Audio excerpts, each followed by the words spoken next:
Matagumpay na nakuha ni Carl Eldruyulo ang bronze medal sa floor exercise ng 3rd FIG Artistics Gymnastics Junior World Championships sa Newport World Resorts, Pasay City. Narito ang report ni teammate Jamaica Bayaka.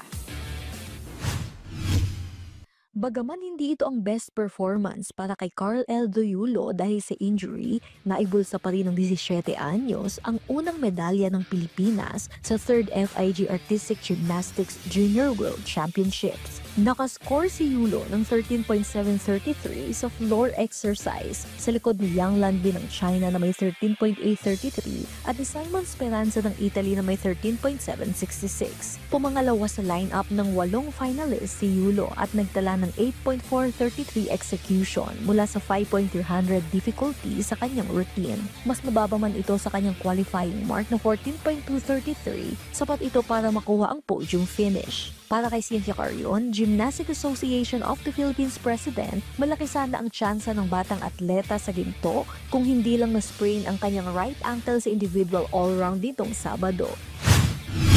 Not very happy because I expected the gold medal because he is very good in the floor. Yesterday he had 14.300.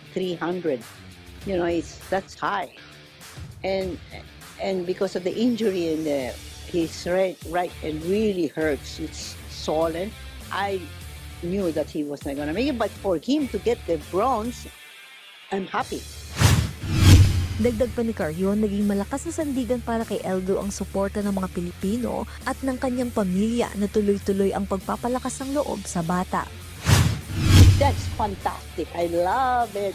The way they scream. See, that makes it. That's why I wanted it here in the Philippines.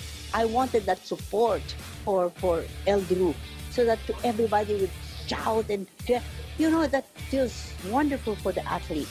He said that he'll try to do it. I told him to rest it for a while. I have a therapy, taking care of it. But there's a chance that he can do well. Yeah, and especially in the high bar because no foot, it's all. Nauna nang sinabi ni Yulo na mahalaga sa kanya ang kampanyang ito lalo't huling taon na niya ito bilang junior. Kaya't sa kabila ng injury, determinado siyang mag-iwan ng bago pang marka sa kompetisyon. Ito po ang pinaka-importante kasi ang dami ko pong sacrifices these past few years. So I have to focus on myself and my career first. Kaya iniingatan ko rin po sarili ko as much as possible. Target ni Yulo na muling makapagbulsa pa ng medalya sa kanyang pagsabak sa final round ng men's vault at bar sa huling araw ng torneo sa Lunes, November 24. Jamaica Bayaka para sa atletang Pilipino, para sa bagong Pilipinas.